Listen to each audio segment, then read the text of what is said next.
So for parents, what that translates to is permission for children to go play freely and perhaps fail. Really what happens is permission to succeed is the direct counterbalance to, do you have permission to fail? And permission to try and fail doesn't mean you go out there, you don't care, you're not prepared, whatever. It means, yes, we've prepared, you're ready to go try your best. Let's see what happens. And if it doesn't work out, we will learn from it and we will move forward. Not, okay, well, it better work out. Because essentially what you're doing is you're creating this very transactional kind of contingent relationship. If this, then this, when the if then, as you get better and better at golf, can be met far less often. And so if you're creating this like, hey, if you play well, then this scenario, then needless to say, you're going to create a very transactional relationship between that sport and your kid. And then their freedom to be able to go play is going to become very situational. Welcome to The Golf Parent, where you get access to the best minds in junior golf. I'm your host, Ryan Adams, and my guest today is one of the most sought-after names in performance psychology, Dr. Raymond Prior. Dr. Prior's clients include major champions, world champions, Olympic Gold Medalists, individual and team national champions, National Coach of the Year award winners, individual and team conference champions, and countless NCAA All-Americans. Dr. Prior also works with non-sport performers, including Grammy winners, Oscar winners, Tony winners, and Emmy winners performing both on stage and screen.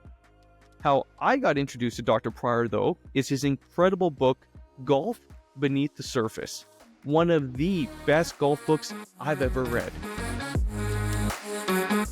Dr. Prior, I know it's Raymond, but I still want to give you your dues here as doctor. I really do appreciate you coming onto the show. Thanks so much for making it. I appreciate you having me. I'm excited, and you got a good thing going here, trying to help parents out. It's a difficult thing to navigate, that parenthood, when you've got a kid who's into golf, or kids who are into golf, and heaven forbid they're good, which is a double-edged sword. Okay, so let's talk about that then. Your book is fantastic. I actually just got it on Audible. I'm about halfway through it right now, and a big part of what you talk about is debunking some of the kind of existing or traditional golf psychology, performance psychology kind of myths out there. Maybe let's just start with there. Where's it antiquated? Where's the new light that you're bringing into it? And what do parents and junior golfers themselves need to kind of know about the science of performance? Well, I think it depends on your parenting philosophy, but I think most parents are well-intentioned enough that they can understand that while there are anecdotal experiences and things we kind of know intuitively, there's something to be said about testing something enough that you know factually what's going on, or that it's been tested rigorously enough in an independent way that you can pick apart, okay, what do I kind of experience and what's actually happening? An example in the golf industry is like, I feel like these clubs work pretty good for me, but nobody would buy clubs who's, really trying to get the most out of their golf experience without getting on a launch monitor and seeing what that actually is, right? Sure. So the crux of my book, and kind of the crux of what I'm trying to add to the golf conversation, or just the performance consulting conversation, is, well, what does the science actually tell us about stuff? And what it often does is shed some light onto what our anecdotal experiences are, that go like, yes, a lot of people are experiencing this, but what it also does is it pulls back some layers and goes, oh, what we thought and think we're experiencing may not actually be the case.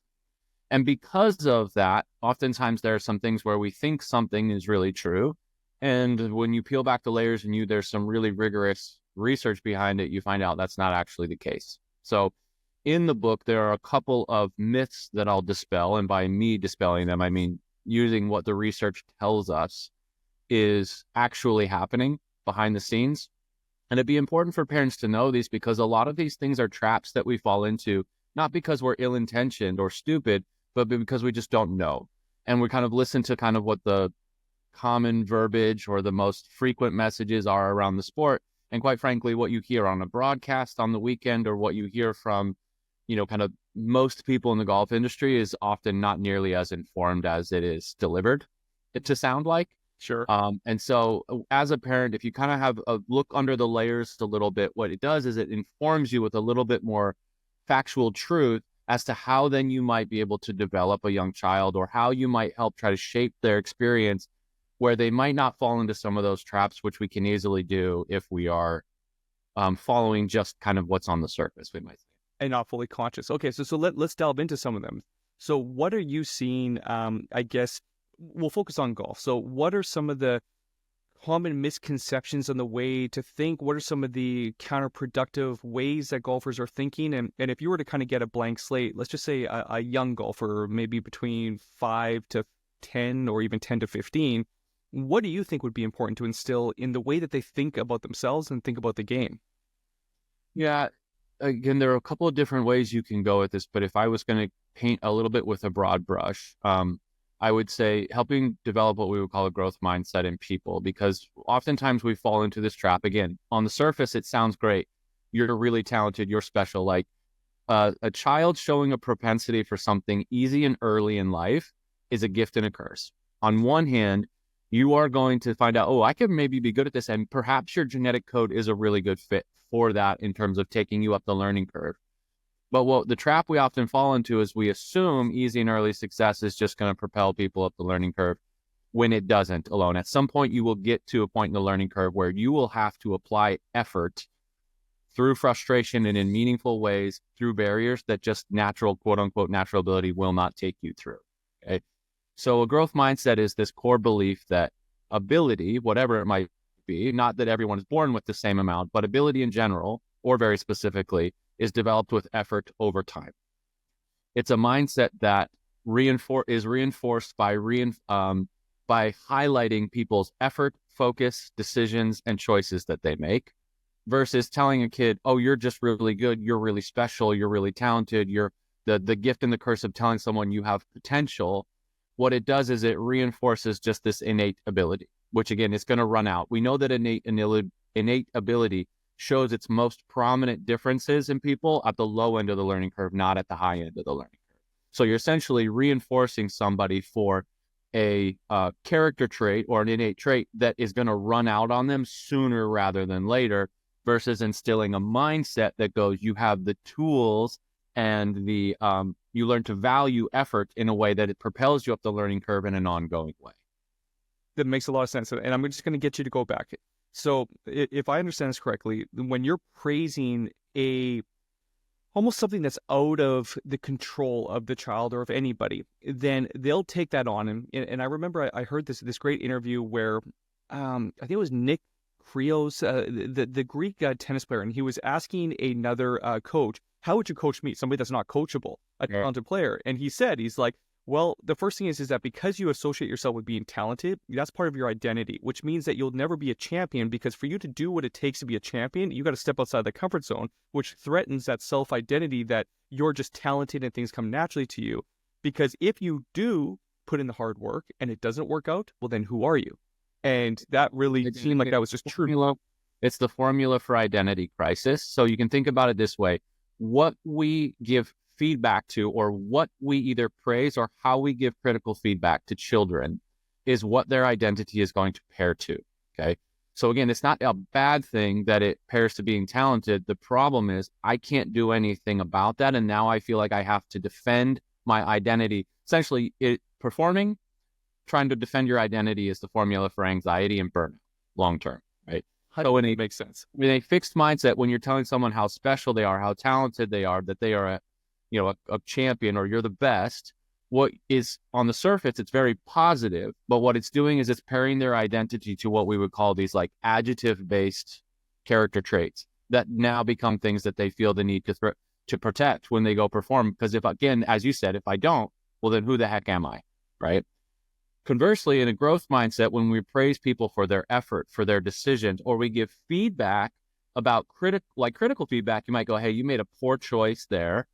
How could we do this differently? Or I don't know that you worked hard enough, or I'm not sure you were focused on the right things. What you're doing is you're pairing their identity to actions, choices, focus, and effort that they can go in and competing and work and get better. That flexes their identity. It doesn't threaten it, right? So as humans, we are going to pair our identity to things that would take a significant amount of inner work and self-awareness to remove your identity from anything. And so with children, it's going to pair. As parents, we can kind of push it more in this growth mindset orient direction by not praising them for doing a great job, but by praising them or from pointing out to them, hey, you worked really hard today, or I really like how you focused through that and stayed composed, even though you could have really gotten frustrated and kind of lost it and stayed together. Essentially going, go ahead and try and fail. Go ahead and try and fail. And then the things that you do, the choices you make become the things your identity pairs to. Now you've got someone who identifies with hard work, who identifies with intentional decision-making, who identifies with composure, and then therefore moving up the learning curve allows them to express who they are, not becomes a threat to who they are, which is why you see when people get to the point in the learning curve where innate ability cannot move you through. You had referenced this before. It's about 14 or 15, where innate ability starts to peel off, where essentially just being the most physically gifted kid around in sport doesn't matter anymore. Now you're going to start to see the quit rates because, again, if I'm doing something, I used to be really good at it just because I was me. And now I have to do a bunch of things that I find threatening to my identity in order to get better. Like the easiest way to get out of that is the identity crisis is to quit. Interesting. Okay, so let's bring this back to practical. And you touched on it just briefly a second ago. So your child just did a really good round, maybe won the tournament, did something really good where you want to lavish that praise on, like, you're a superstar, you did so good, all the rest of that. What would be, we all know what the temptation would be to lavish praise on, but what would be some more constructive ways of handling that? And you mentioned it, like I really liked how you stuck through that adversity, that type of stuff. And conversely, what if they had a really bad round? Sure. How should we speak to our child in those two scenarios? Sure. Let's just say they had a tremendous performance. Okay. What as a parent you'd want to do is take note of 3 or 4, maybe 5 things they did that contributed to that. So think about the feedback you're wanting to give them is action oriented. So that could be a choice they made, what they were focused on, how they're focused, whether they were composed, their preparation that they put in before they got there.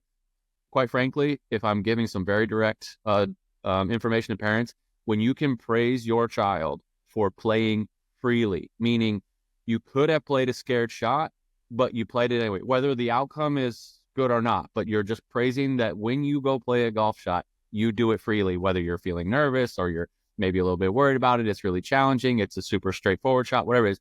You play a golf shot freely. When you go, now I love how freely you played today. I loved how you thought through the right decision and then played a shot to your target and you were willing to see how it goes. I love how you practiced in a structured way instead of just beating balls. And that must have, right? So you're essentially pointing out the things that they did in order to create their performance. Then the next best thing you can do is then go and ask about it. Tell me what your experience was like, right? So what you're doing is you're cueing them up by going, this was a ingredient that you brought and executed in your performance. Now let's explore it together, where you're giving them the opportunity to go, yeah, I could have got really mad, or maybe I did get mad, but then I was just like, I don't really need to do that. Or, yeah, my practice was really good. I did the drills that my coaches gave me. And then instead of just kind of messing around and beating balls aimlessly, I was really trying to hit shots that I was going to hit later this week or something. And what you're doing is you're helping them talk through, which then reinforces the types of things that they did to create that type of performance. And again, if I'm really trying to lay it on thick, anytime as a parent, you can go, I love how you played freely. What did that feel like? What was that like for you? That was a really difficult shot, but you really played it freely. I really like that. Tell me more about it. And then just let them talk.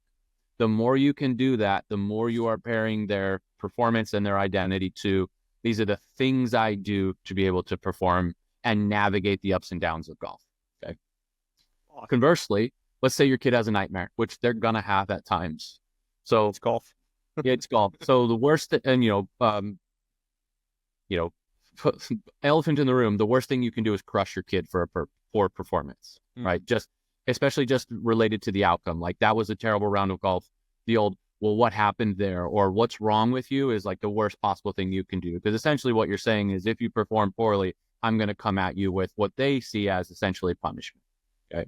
So we might not be surprised here. The number one reason youth quit sports is not because it's too hard, not because the coaching is too tough, not because they don't like it. It's because of the car ride home with their parents, where they are literally trapped and they can't escape basically the Spanish Inquisition from there.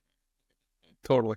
So what you can do is, first of all, acknowledge, like, hey, today was rough. So you're kind of, we use a term in psychology, like you're validating their experience. They're like, hey, that was a rough one today, rather than being like, no, it was good, when their experience is this, and then you're suggesting that it's something totally different. They're like, I don't know what you're seeing, which makes them feel worse. That if they're going through a nightmare and you're going, no, it wasn't that bad, it actually makes them feel. So that well-meaning parent that's trying to like, hey, everything was fine. It was good. It'll be better next time. Like, or like trying to convince them that it was no big deal. Like, it's a big deal to them while they're doing it. If it wasn't, they wouldn't be doing it. Now, again, you don't need to overblow it, but we also don't need to undersell it. As we're like, hey, that was a rough one today. Like, that was a really tough round of golf, wasn't it? So you're kind of just empathizing and validating what they experienced. Then again, you can still go, hey, tell me about your round. Like, what were some of the things you experienced? And then inevitably what's going to happen is, once you give them some room to kind of operate and speak, is you're going to find places where you can go, oh, I noticed you made this decision. Or I noticed that one of the things I saw was, like, when things started getting hard, like, you kind of gave up, right? Like, what might be a better response to that? Or what would you can even lead them a little bit. What would it look like to, like, stay in it, even though it gets hard, right? Now, by the way, if they have a nightmare, there's also things in there that you can positively reinforce, or we might say praise. Like, man, you couldn't make a putt all day, but I love how you stayed reading your putts and you were really putting them freely, even though they weren't going in, right? So what you're doing is you're pulling out the parts that kept it from being the worst round of their life and just like a really crappy round, and highlighting those things where, again, they're learning to raise their floor and then also raise their ceiling at the same time, again, by the components that they bring to it. So if we're coming back to, like, what's the myth of this? The myth is, like, just give your kid positive praise, which is like self-esteem based. So you're so great, you're so wonderful, which again fashions a growth mindset. Then there's the myth of, like, well, if I crush my kid when they don't perform well, then that'll really motivate them to perform better. But again, if you understand how our brain works, what that really motivates them to do is to not screw up. So it's the exact opposite of helping them learn how to give themselves permission to perform freely, right? So you're creating the conditions for anxiety, performance anxiety later on, right? And so instead, if we peel back the layers, it's like anywhere you see an action, a choice, how they focused, a decision they made that is in the interest of moving things in the directions that are beneficial, highlight it, ask them about it. When things aren't going well, ask them about it, then highlight the parts where they might have been able to do something different, choose something different. So again, you're laying the roadmap for them for what is different. And then you're helping them pair their identity to what they do rather than necessarily what they produce. It makes complete sense. What is your take then on arming the child or yourself with something that you can control, like any sort of like self-talk, affirmations, any sort of visualization? Where do you see that playing into performance? Sure. If I'm telling us what the research shows us, affirmations are a bit of a trap. And the reason is because when things aren't really going very well and we're trying to tell ourselves that, oh, it's fine, it's wonderful, like essentially, again, what we're doing is we're invalidating our own experience, which tends to make us feel worse. Now, we don't need to feel good to perform well, but if we start affirming ourselves in ways that are not congruent with our experience, what happens is it starts to fashion an experience where I'm not really allowed to experience things that are difficult. And that is the opposite of what we're trying to do as parents. We're trying to raise people who can withstand difficulty, not need you flowery prose to kind of walk themselves through it. So what that might look like instead is you're really helping kids get to what are the responses, and can you sit in a little bit of discomfort to get to the two places that we really want to get to if you want to perform at a high level. One is, do I know how to be present, right? So it's not, you're doing fine, it's wonderful, everything will turn around. It's what's in front of you right now. Right. So you're learning to help your kid attune to the most relevant task ahead of them in the present moment, rather than dwelling on what's past or trying to project what's ahead too soon. And the second place that if you want to be a high performer, you have to get to is a place of acceptance. Acceptance is the past is what it was. I can't do anything about it. I can learn from it, but I cannot change it. And therefore it's not worth dwelling on. And the future hasn't played out yet. It's important to plan for it sometimes and give ourselves, some options that we might choose going forward, but we as human beings have developed, particularly in the last 30 years or so with the advent of the internet, we habitually project the future. Sometimes in ways that create anxiety, sometimes in ways that create excitement and everything in between. But what it means is when we're not accepting of the past as it is and the future as it might be, which includes every infinite option, What it really means is we're always distracted.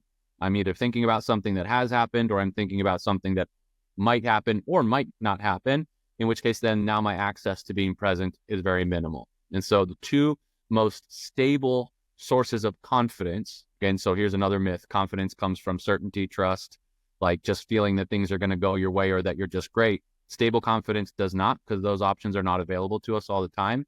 Instead, if we learn to build confidence off of, do I know how to be present and focus on the task in front of me? And do I know how to let go of the past and let the future play out? So have this open-ended relationship with the future.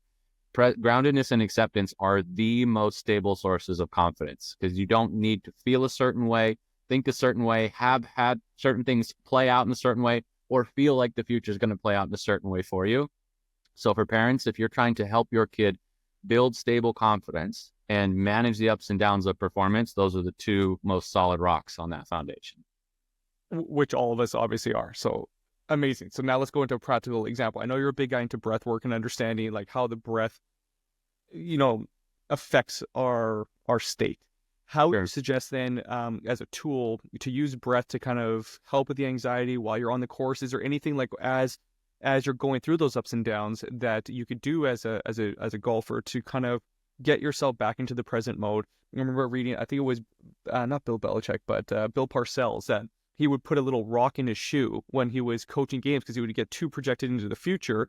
And so he would step on the rock, that pain would bring him right back to the present moment, and it worked for him. So is there anything like that you've seen to be effective? Well, for the breath, if there's a reason breath work is so popular in so many sports now and for golf. So if you're talking the empirical scientific roots behind this is our mindfulness science. Mindfulness is not a Zen state. It's not a state of no thinking.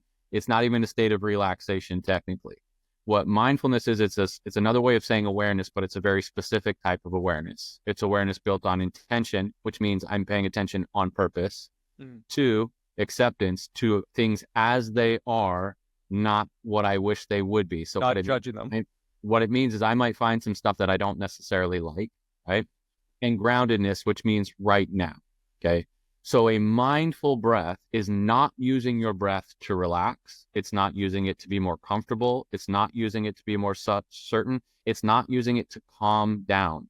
What you're using your breath is, like that pebble in Parcells' shoe, something physically intangible that I can focus on that exists in the present moment, right? So when our mind wanders, we need to come back to the body, something tangible and physical. So if you're seeing somebody, particularly a pro golfer, for example, using their breath, if they are using it in a grounding way, which is far more effective than in trying to use it in a down-regulating only kind of way, what they're using it for is just to shift focus to being present. Okay? And there are, again, if we're peeling back the layers on it, the reason we're only using it to be present is because when we shift our focus from being off time, meaning in the past, or off time projecting the future, which is where frustration and anger live in the past, anxiety and fear live in the future. When I shift my focus to being present, what happens is there's a neurochemical kind of chain reaction that then helps us to somewhat downregulate our nervous system. But ultimately, we can be nervous and still execute well. Like our heart rate can be up, we can feel uncomfortable and still execute well, provided our focus is in the present moment. So what that means psychologically is when I'm present, I'm not multitasking. So I have one task in front of me. And if you're playing freely, what that means is you have a pursuit-based task. I'm trying to hit the ball here, not an avoidance-based task. Don't screw this up, right? So the coup de grace of focus is I am on the present pursuit-based task. Neurologically, what it does is it puts our brain in a state of kind of low frequency and low intensity brain waves, which the brain waves that we have, if I were to measure brain waves at any point, it's just a measure of how much thinking you're doing.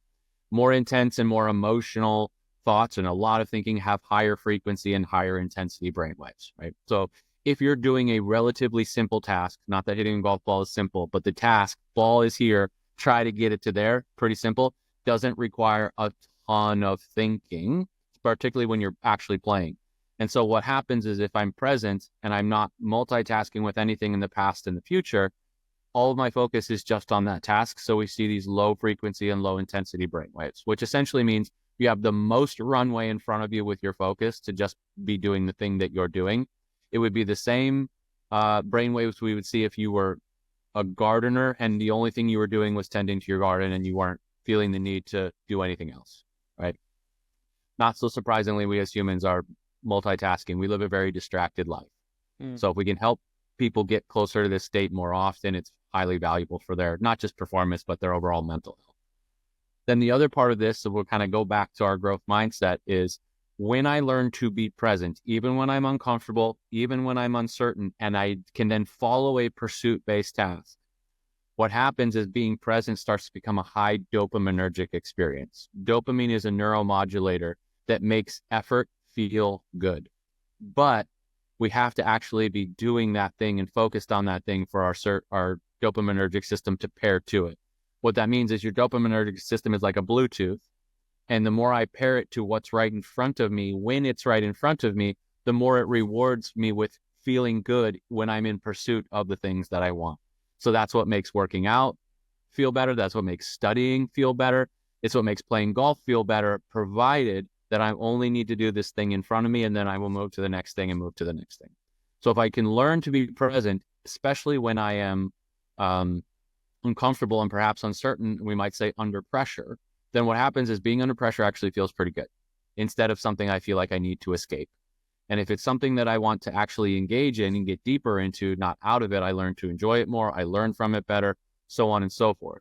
So using our breath as the mechanism to be present essentially just very tangibly looks like you actually just pay attention to, where do I physically experience my breath? You might ask yourself the question in a very, very literal way. How do you know you're breathing, right? So if you have a kid and you can see they're kind of getting ahead of themselves or they're still stuck on a shot behind them, instead of being like, hey, do better, you might just start with, hey, how do you know you're breathing? So it might be, I can feel air coming in my nose and out my mouth. I might feel my belly or my chest rising and falling. And what's happening is you are shifting their focus to what was and what might be to what is. And from what is, when we shift to this, again, it's a state of, I can be uncertain, I can be uncomfortable, I can be under pressure without the need to feel to do multiple things at once. And if I told you, what would you be more confident with? Doing one thing in a pursuit way in front of you, or trying to fix shots that have already happened and produce shots that haven't happened yet? Needless to say, you're going to be more confident with the one that you can actually do, provided your focus can match. Right. So if you think about our psychological focus and actual passage of time as two wristwatches, Okay. we want them to be on the same time when we're playing and competing.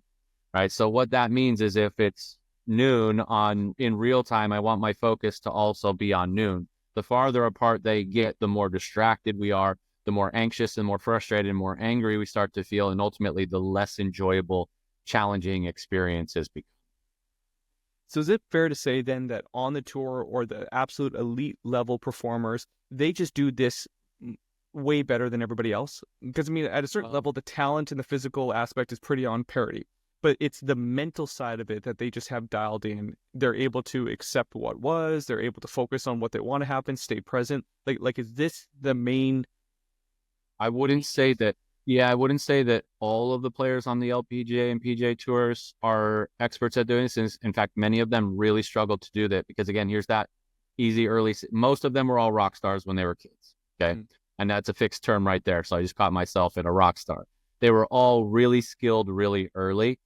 And what happens is I then have started to learn to build confidence based on outcomes rather than what I actually do, not to produce those outcomes, essentially. Now, for someone, for example, if you want an example of it on PGA Tour, Scotty Scheffler, if you ask him about golf, it's always just high acceptance and high groundedness, period, end of sentence, right? And he's not thinking, he works on technique when it's time to work on technique, but when it's on the course, it's be grounded, be present, and go pursue the shot in front of you. He is an outstanding example of someone who has I'm not sure whether he's done it organically or systematically, but he has trained himself in order to basically be present, play shots super freely, right? Whereas some players don't necessarily get there. There's still a lot of them still relying on a lot of outcomes to tell them how freely they should play, which again, they're getting away with it because they're really, really good, but it also shows that they've still got a little bit more in there. And you'll also see a lot of players get to the tour. They're plenty good enough to be there, but don't quite make it. And that can be for a variety of different reasons. When you level up, you are going to find out how stable your confidence is, because now the things that you have relied on to tell you to go play freely are not going to be available to you unless they are self-generated, right? So I would say that they are better at it in general, but only I would say a couple of them really have developed it, that is. So you've said a few things here that you've repeated the aspect of play freely. So that obviously is one of the paramount thoughts, is to every shot, every round, my number one goal is to play freely. Is that fair? I would say helping anyone develop the ability to play freely without something else, internal or external, telling them to do so. So essentially, like, when I play, I'm going to play freely. That is priority number one always in golf. And again, that's not my personal opinion. If you look at how our nervous system works, it starts with our psychology, then moves to our neurology, then our physiology, and then down the line, right? So if I am not playing freely and I haven't developed that as a priority psychologically, everything else down the domino list becomes compromised, right? So here's an example. Let's say you have an immensely skilled golfer with the most finely tuned club fitting they could have. That's great. But if the child goes out and plays through anxiety, club fitting becomes compromised. It doesn't really matter, right? Because they're not making a swing or a move on a ball that fits the clubs that were fit to them, right? However, if you took somebody who was playing crazy freely and put them in a less good fit of equipment, they're still going to figure out how to operate that probably better than the other scenarios. So for parents, what that translates to is permission for children to go play freely and perhaps fail, right? So if you want, really what happens is permission to succeed is a direct counterbalance to, do you have permission to fail? And permission to try and fail doesn't mean you go out there, you don't care, you're not prepared, whatever. It means, yes, we've prepared, you're ready to go try your best. Let's see what happens. And if it doesn't work out, we will learn from it and we will move forward. Not, okay, well, it better work out. Because essentially what you're doing is you're creating this very transactional kind of contingent relationship. If this, then this, when the if then, as you get better and better at golf, can be met far less often. And so if you're creating this like, hey, if you play well, then this scenario, then needless to say, you're going to create a very transactional relationship between that sport and your kid. And then their freedom to be able to go play is going to become very situational. For example, they're going to have to play a very poor front nine to then go play a very free back nine. Except you're also going to get the opposite of that. When they play a really good front nine, they're going to have a hard time playing freely on the back because they're going to be protecting whatever they did on the front, right? So essentially this, like, can you as parents, or how, in what ways do you encourage your kid, go play crazy freely, go compete hard. Let's see how it shakes out. The more they learn that, the more access they have to being present, the more their permission to go play freely is coming from them rather than things that happen to them or in them. So what would be a thought, or what would be a way to kind of ingrain that in a child's mind? Because it almost sounds like it's like the I guess low vibrational way to say it is like, oh, I don't care what happens, I'm just going to play freely. Yeah. But we all know that that's just, you're fooling yourself, because you do care. So like, what would be that way that you can give them a tool to be able to play freely without being delusional or lying to themselves? I think it's an ongoing conversation between you and your kid about what it means to play freely. But what I would say for parents who are asking, like, well, my kid cares about it, I care about it because it's my kid, like, we can't pretend we don't care. And I would say, you don't need to pretend you don't care. If anything, because you care is the reason to go play freely, right? So with so many of my clients, like, I'm feeling anxious about this round of golf. I have a hard time playing freely because I really care about it. It's a major, it's a whatever. Or perhaps it is one of your last opportunities to try to keep your card or to earn enough money to keep status, whatever it might be. And usually I go, okay, well, how would you play this round of golf if you were not worried about the outcome at all? And they will list a variety of different things, from the psychology they bring to it, to the decisions they're making, to the shots they're selecting, etc. And I said, well, what if you applied that to this round of golf, not because you don't care, but because you do? What would that look like, right? So if this is the most important round of your golf, wouldn't you want to play it in a way that's really free? So if your kid is going and playing a really important tournament, like, wouldn't you want them to play freely rather than play tight? Like, no golfer in the world, regardless of age, has told me they play better when they play an entire round of golf tight and anxious and worried about the outcomes, right? So if these outcomes matter more to me than others, wouldn't it stand to reason then that if that's the case, we would want to go play freely? And so if you're kind of having this conversation with your kids of like, yeah, it's a really important round today. Let's go play freely because it's really important, because that's what's going to give you the best chance to, one, be successful in whatever that, how you defined it. Two, it's way more fun. Three, they're going to deepen their learning in the game, because essentially if you don't play freely enough, you can't really learn, because what's happening is you're doing something and it's so self-disrupted that you can go mess around with technique and equipment and core strategy. But because you're doing everything through a lens of anxiety or hesitation, it all becomes muddled to begin with. So you don't really know what you're doing. So essentially you're teaching them, you are the first gateway to your performance. Let's make sure that gate's wide open, right? And that's usually an ongoing conversation. What that also looks like for parents is, regardless of what the outcome looks like at the end, bringing that growth mindset feedback and not this contingency, like, well, if you played well, then I'm going to act differently around you. And all these things that we, again, kind of intuitively know as parents, but we really have to pay attention to, because if your kid plays well and you show attention and affection to them differently than when they don't, in a way that is blatantly obvious, they're going to pick up on that really quickly. And then what you're essentially teaching them is, this better go well. Otherwise, things between you and me are going to be a little bit scratchy for a while.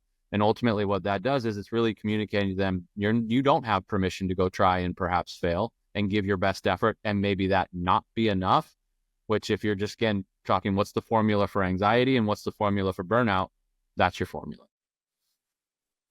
I could just hear the pens frantically scribbling notes from all the listeners and the viewers right now to be like, this is just like truth bomb after truth bomb. And to validate this, all of us have to just realize, as amateur golfers, we've all hit that really bad first tee shot. And then when, our buddies give us that free, second ball, just, hit it again. And what happens 9 times out of 10? We're playing freely. It's a second shot. We know we got it. And then we just stripe it right down the middle. So it's true. If I was going to put some context around that, so for the parents, like, here's the why behind that.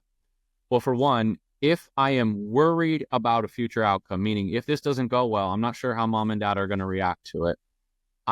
My focus is going to be drawn to the future, right? So in an anxious way, anxiety by definition is worry about the future that may or may not exist. But if I'm pretty sure based on my past about what mom and dad do in response to my golf, well, now I'm on the first tee and I'm worried about how you're going to respond to it afterward. Like you are now the distraction to your kid, right?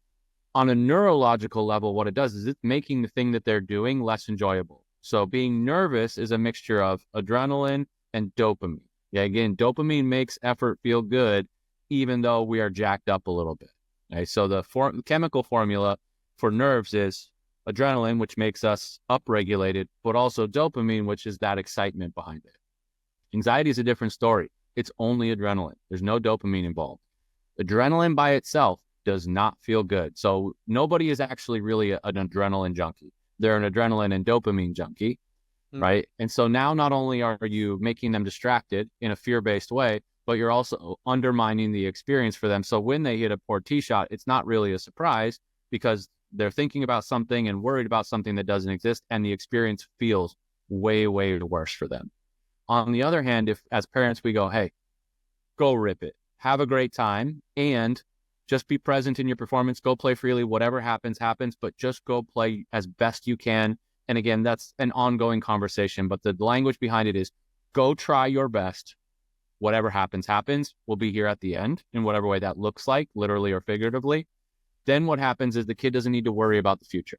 And if I'm not worried about the future, that grants me way more access to being present. And it also allows me to give myself permission to play freely. So I learn, when I'm on the first tee and I'm pretty nervous, I can just rip it because mom and dad aren't going to be conditional with me when this doesn't go well, right?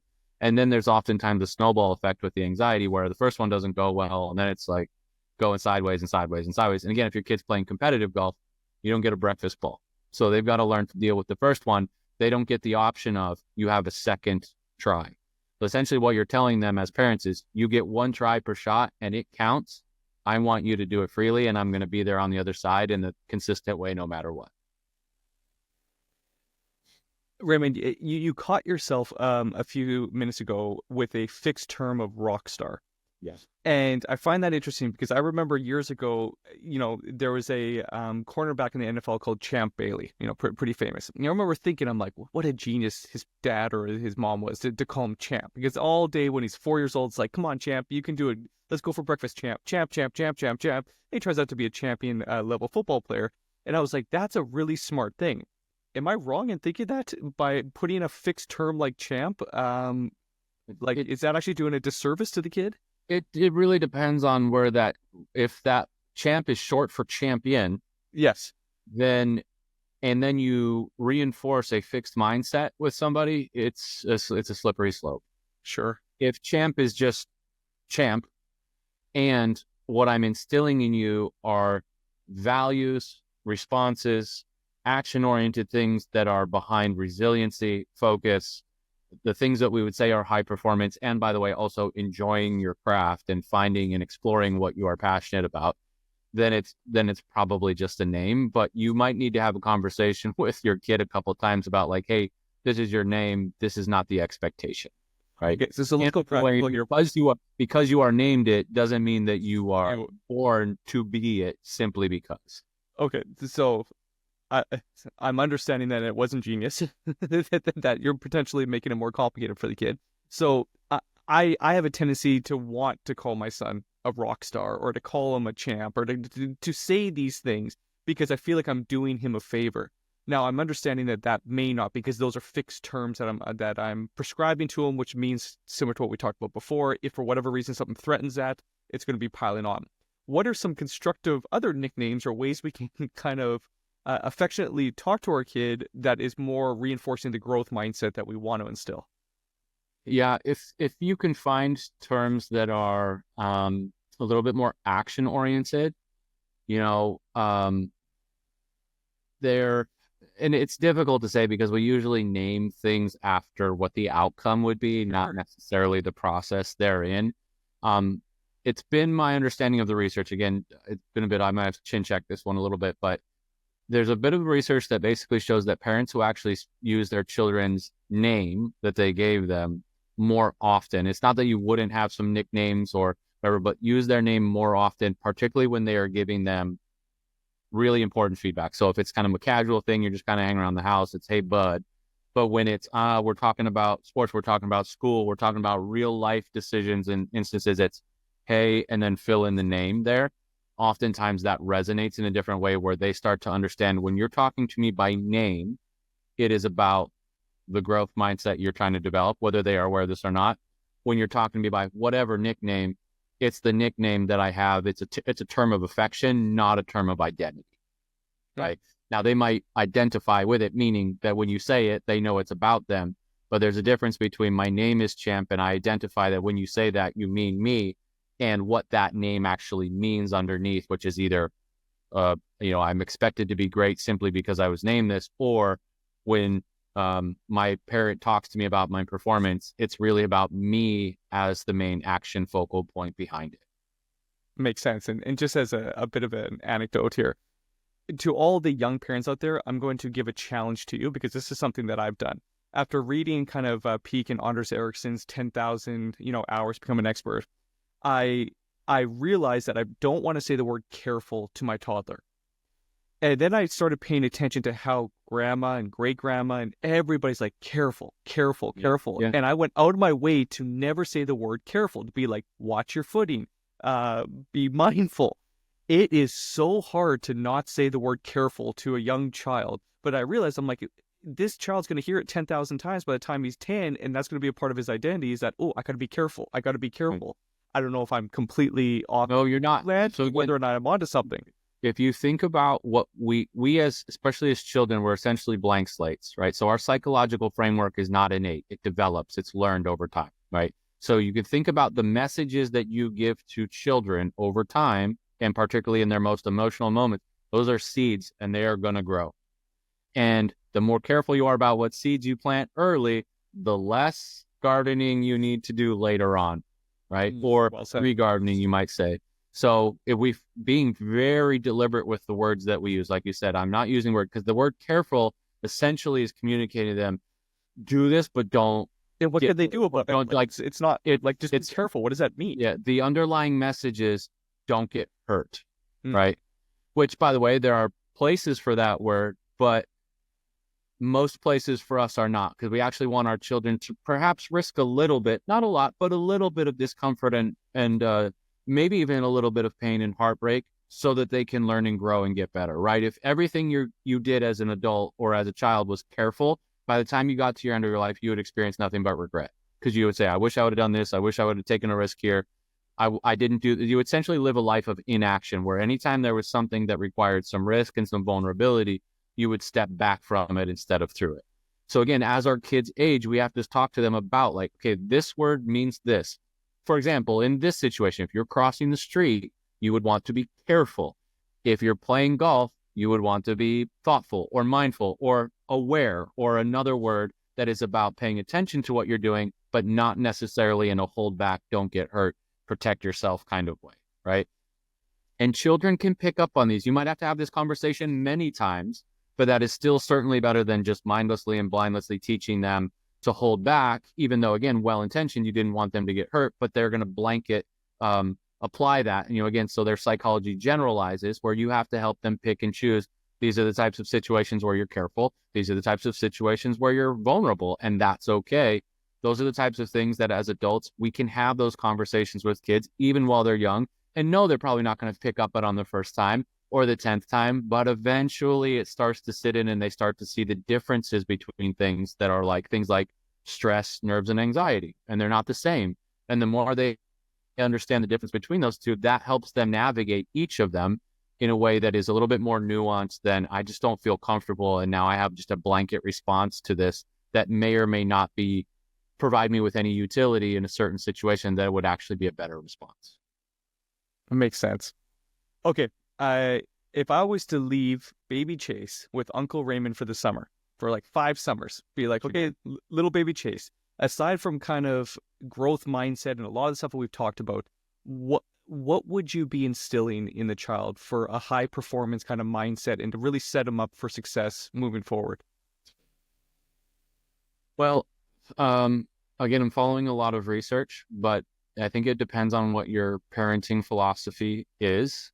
I am of the opinion that as parents, the best thing we can do for our children, other than keep them alive, is to help them explore what and who they want to be, not push them in a certain direction. So that means we would want to try a lot of things.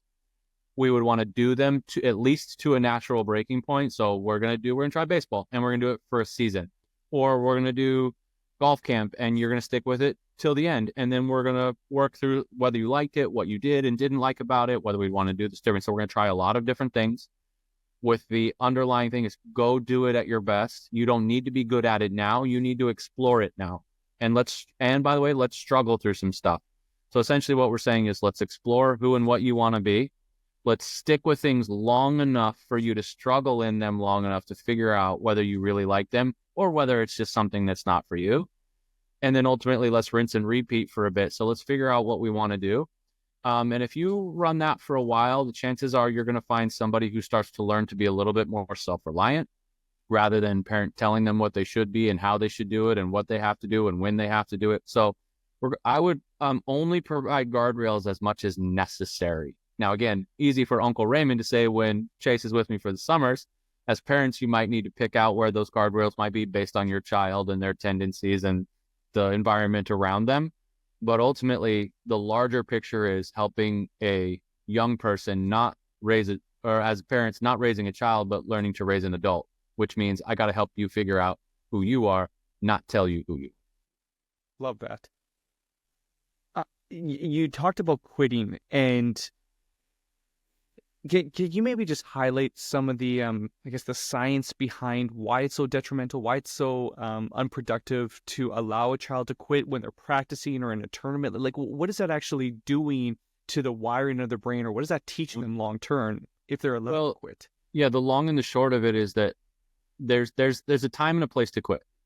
For example, if you're doing something that you just, like, let's say as an adult, you're in a job that's just driving you sideways, it's burning you out, you don't find any purpose, real meaning in it, it's whatever, like, there's something said about quitting, or let's say, unfortunately, like sometimes you're in a marriage that's just like, this isn't the right person, the right circumstance. Like there's something to be said about quitting on something when it becomes too much for too long or too little for too long, right? But with children, usually what we do is when things get hard or they struggle is we bail them out by either letting them quit or, heaven forbid, doing the process of quitting for them, which is, your helicopter parents, right? And what we're doing is we're trying to save them from discomfort and heartbreak and uncertainty and all those things that don't feel very good. But every time we do that, particularly when it comes really quickly and really easily, meaning like things are hard, I don't want to do this anymore, what we're essentially telling them is you can't handle hard things. And their threshold for being able to handle stress and challenge and discomfort gets lower, not higher. Whereas if instead we encourage them, yeah, it is hard, let's stick with it. I bet you can do it a little bit longer, right? And by the way, growth mindset, parenting goes, I loved how you stuck with that even though it got hard. That must have been difficult, but good for you. What was that like for you? Now what you're reinforcing is your kid's ability for something is hard. I experienced some failures. I made some mistakes. I got embarrassed a little bit and I stuck with something, right? Like no parent in the world doesn't want a resilient child. Well, how do we learn resiliency? Well, we do things that are outside of our current capacities and we stick with them long enough for our capacity to increase for that, right? So the danger with that with children is you're teaching them that when things get hard, you can't handle it. And not only you can't handle it, I don't think you can handle it either as an adult, right? So being very mindful as parents about what are the situations where we do intervene and what are the things where we actually allow our children to go through something challenging and then process it with them. Here's what happened. Here's why that happened. Here's why I made you stay with it, etc. They are learning the process of resiliency, and resiliency is passion and persistence for long-term objectives. Now, if every time something gets hard, my default setting or my habit is to eject, it's going to get harder and harder for me to do hard things the older I get, right? This is the danger of entitlement and privilege. So entitlement is the sense that the world should be on my terms, that it should be as easy and as fast as I want it to be. Privilege is a psychological state where, and I believe that should come without barriers. So the reason this isn't like a bad thing, you're not a person of poor character if you are entitled and privileged, but it is very challenging to then as an adult do hard things because your default settings, the garden that you have planted, both psychologically and neurologically, it's not built for hard things. Right. And so as parents, when we constantly do things, I mean, think about if your kid was learning to walk, if every time they fell, you pick them up, it would take them so much longer to learn how to walk because, again, you're doing it for them. And it would take them so much, really a whole lot longer. The skill here is, can I pick myself up? Like that is very much a learned response. And if we don't give children the chance to struggle, pick themselves up, literally and figuratively, their threshold for it gets lower and lower. And then surprise, surprise, you're going to be doing things for them when they're adults because they haven't developed the capacity to do it themselves. Dr. Raymond Prior. If I was a betting man, I would say that this is going to be the most rewatched, re-listened to podcast on the Raising Greatness podcast because there is so much information that you shared. And I know that I've had to listen to a couple of your podcasts a few times as well because I know every time there's more information there. Listen, I got your book, Golf Beneath the Surface from Audible. If people want to find at their own pace to learn more about what you're talking about, to get in touch with you, to kind of learn the science behind performance, what's the best way for them to do that? Well, the book, for any parent, like the book is not just written for golfers. It's also written for a parent, for example, or a coach, for example, where if you understand a little bit more about how the brain actually works, not a neuroscientist necessarily type of expertise, but just the basics. And then a couple of different sections about kind of how our psychology starts to stack out. What that does is it gives you a little bit more room as a parent to understand why you might do something or how you might do something, or maybe how you might help your child develop something going forward. So Golf Beneath the Surface is the name of the book. I also have a podcast with my friend Chase Cooper. It's called Golf Beneath the Surface. You can catch it wherever podcasts are found. And those would be two great sources. We talk about a lot of topics like this. We have a couple of different experts in the golf industry kind of coming through, whether it's coaches, other psychology experts. And we'd also do some Q&A sessions. So if people are curious about something, maybe not know where to find it, you can send us a message either through my website, which is btsmindset.com, and we address a lot of those on the show as well. So there's a couple of different avenues that you can catch me and catch us. Absolutely a pleasure and a privilege. Raymond, thank you so much for taking the time. Pleasure. Ryan, thanks so much for having me.